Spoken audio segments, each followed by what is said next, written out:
mungkin kalian ada sebagian yang belum tahu siapa sih Kak Yeri itu. Kak Yeri, bolehkah memperkenalkan diri Anda? Monggo bro, silakan Jok. Lanjut. Kak Yeri, tolong dong kenalin diri siapa Kak Yeri sebenarnya. Udah Halo semua. Ya, saya itu temannya Joko. Ya, Joko tuh salah satu bos lah. Nama saya Yeri Pati Nasarani. Lalu aktivitas saya seorang rohaniawan, ya pendeta lah, beberapa orang. Tapi saya juga seorang aktivis sosial. Saya banyak menangani kasus-kasus atau masalah-masalah yang berhubungan dengan penyalahgunaan narkotika. Jadi masalah dengan narkoba lah, orang make, orang ketangkep, orang urusan polisi dan sebagainya, orang sakau, orang ya semualah. Lalu saya juga mendampingi, saya sebutnya itu sahabat Oda. Oda itu orang dengan HIV/AIDS. Ya, jadi ada konsekuensi-konsekuensi yang cukup besar buat orang-orang yang pakai narkoba atau orang-orang yang hidup dalam pergaulan bebas. Salah satunya adalah penyakit yang ya kayaknya belum ditemukan ya obatnya sampai hari ini. Lalu saya juga mendampingi teman-teman yang terjerumus dalam circle human trafficking atau sex trafficking, prostitusi remaja, lalu orang-orang yang terlibat dalam industri seks yang ya seperti itulah, dugem dan sebagainya. Lalu saya juga fokus ke sekarang ini masalah keluarga, family. Secara khusus saya punya campaign namanya Ayah Hadir. Ya, karena menurut saya kehadiran ayah itu pada akhirnya menjadi penentu begitu banyak hal dalam kehidupan seseorang gitu. Saya sudah menikah, punya anak 1, terus istri 1 tentunya. Oh, ya betul ya, 1 ya, nggak boleh 2 ya Kak Yeri ya. Ya bos. Jangan dong. Oh jangan ya. Jangan. 1 aja nggak habis-habis. Oh betul. Benar. 1 aja tidak habis dimakan rayap. Tidak akan habis selamanya. Oke. Terus, oh ya, belum aku tanya. Semuanya udah dijawab sama Kak Yeri nih. Oke, Kak Yeri ini kan ada nih banyak beberapa pertanyaan dari teman-teman. Mungkin ntar kita ada sesi tanya jawab buat teman-teman yang mau nanya ke Kak Yeri gitu ya. Mungkin Kak Yeri bisa bantu jawab gitu ya. Nah, baik. Ini ada beberapa pertanyaan nih. Baik. Salah satunya saya mau nanya nih, gimana sih Kak caranya merespon tanggapan dan perkataan dari orang lain yang berpendapat bahwa kita yang di usianya makin bertambah, maksudnya kayak makin beranjak senja gitu lah, lebih halusnya, ini masih belum nikah. Tanggapan nih, cara merespon tanggapan yang negatif itu gimana sih kadang? Ya, pertama kita mesti pede dulu ya, dan percaya betul bahwa sebelum saya lanjutkan, Jok, suara aman ya Jok? Aman banget. Oke, sip. Iya, jadi pernikahan dan umur tuh hampir bisa dibilang nggak ada korelasinya menurut saya sih. Ya, orang bilang untuk perempuan mungkin ada bagusnya, tapi itu semua asumsi gitu. Sepertinya kok kayak murahan banget kalau pernikahan hanya ditaruh permasalahan terbesarnya di umur gitu. Meskipun banyak orang lebih cukup pusing masalah umur, tapi menurut saya nggak ada relevansi yang punya nilai kebenaran gitu antara umur dan pernikahan gitu. Pernikahan adalah sesuatu yang sakral yang nggak bisa dipersiapkan sembarangan, dan apalagi kalau hanya karena umur lalu memaksakan satu pernikahan, ya jelas kita sedang menghina nilai-nilai sakral pernikahan itu tersebut kalau kita mulai mencampur adukan dengan umur gitu. Nah, lalu bagaimana menanggapi orang-orang yang selalu berpandangan negatif, kapan nikah, kok nggak nikah, nggak laku ya, dan sebagainya. Apalagi kalau kita lagi datang ke pernikahan gitu ya, keluarga gitu kan, tanya-tanya gitu. Tanya terus. Kadang jujur ya, kadang kalau kita nggak mengerti, yang paling mempertanyakan kadang-kadang diri kita sendiri. Cuma kita nggak ngaku aja kali gitu ya. Gengsi.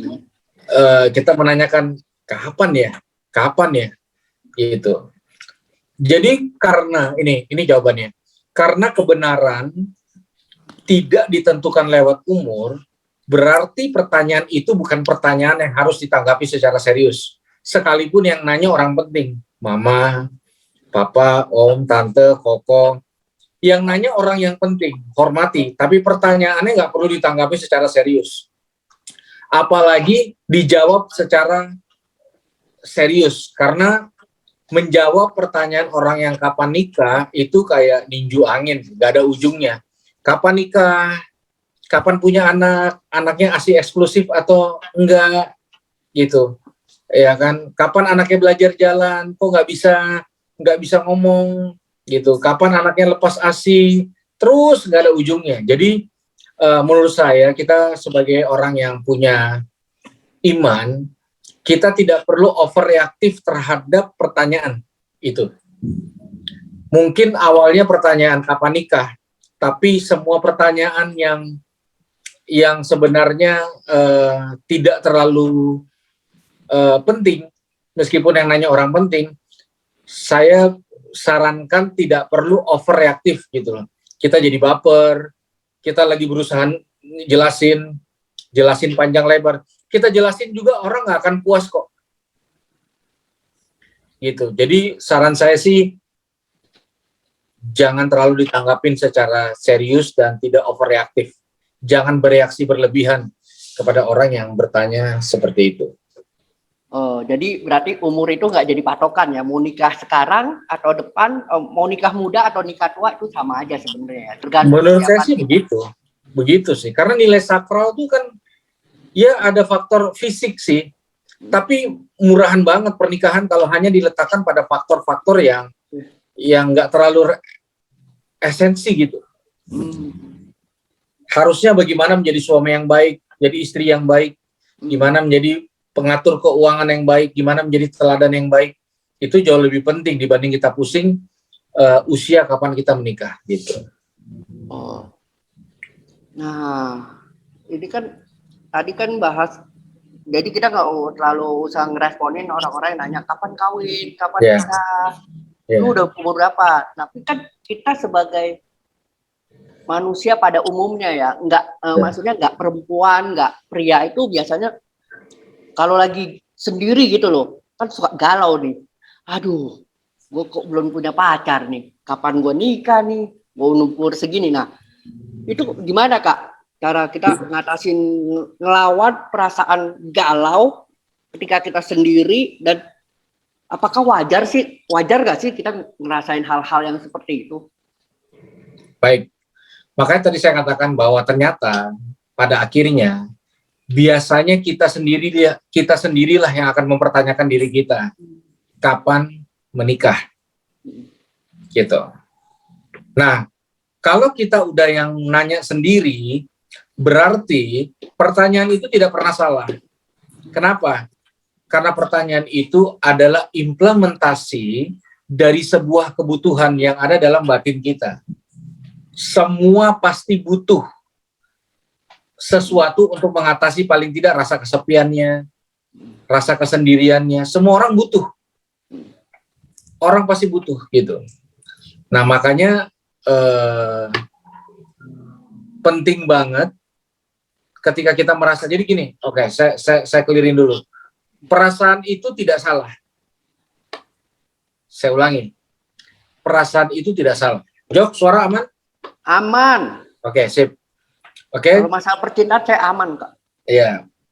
Nah, perasaan itu tidak salah.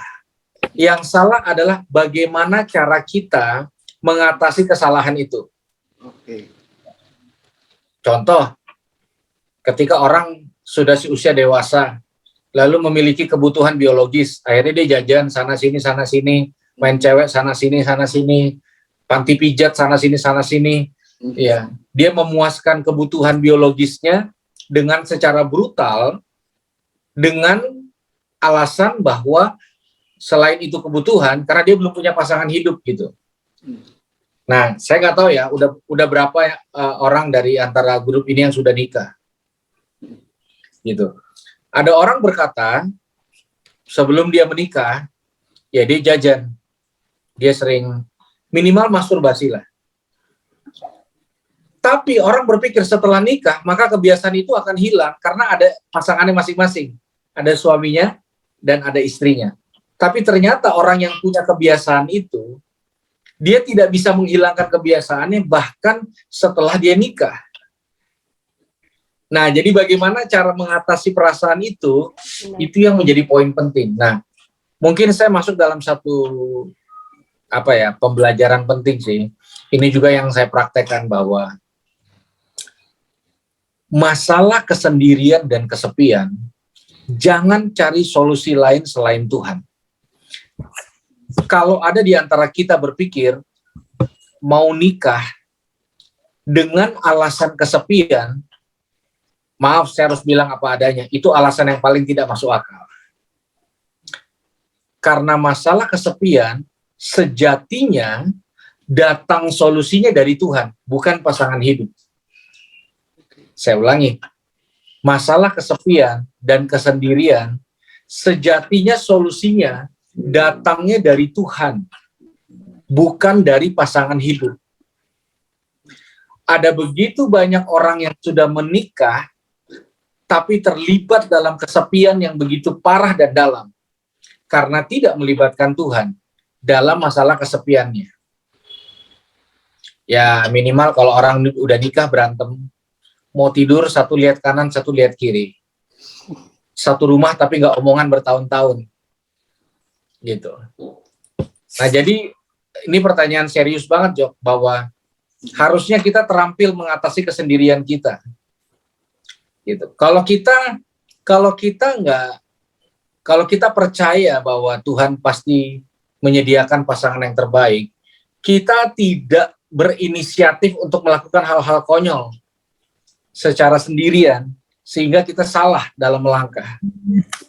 Gitu. Saran saya sih perhatikan langkah-langkah yang kita ambil untuk mengatasi kesepian. Banyak orang blunder malah karena akhirnya dia terjebak dalam pertemanan online atau nyari-nyari pasangan online yang ujungnya anta beranta gitu loh, nggak ada ujung. Bukan berarti Tuhan nggak bisa pakai pertemanan online, tapi ada hal yang harus dipersiapkan lebih dari itu dalam mempersiapkan diri jadi pasangan yang baik, juga menemukan pasangan yang baik. Gitu. Jadi jangan sampai kita kehilangan iman bahwa Tuhan sanggup menyediakan yang terbaik. Kedua, ini yang paling penting. Jangan sampai kita mengatasi kebutuhan sebenarnya kesepian kita dengan hal-hal lain selain Tuhan terlebih dahulu. Makanya kalau orang nggak punya Tuhan, punya satu istri kurang, punya satu suami kurang. Kalau orang nggak punya Tuhan, bisa terjebak dalam fantasi seksual yang wadidau, sehingga itu merusak pernikahannya malah. Gitu. Baik, kalau orang nggak punya Tuhan, orang bisa menikah dan tetap jajan, tetap punya fantasi seksual di dalam pornografi, dan tetap melakukan masturbasi sekalipun sudah menikah. Karena sejatinya masalah kesepian itu harus diselesaikan lewat hubungan kita dengan Tuhan. Makanya orang yang belum pulih dalam Tuhan, orang yang belum mengizinkan Tuhan memulihkan hatinya, saran saya jangan buru-buru masuk dalam hubungan yang dalam dengan seseorang, karena sejatinya kita akan merusak orang itu. Kita akan menggunakan orang itu untuk memuaskan kebutuhan kita, sedangkan yang bisa memuaskan sejatinya datangnya dari Tuhan. Amin. Makasih banyak ya Kak Eri. Thank you yang sudah pantengin Dian Punya Cerita. Jangan lupa like and subscribe ya. God bless you.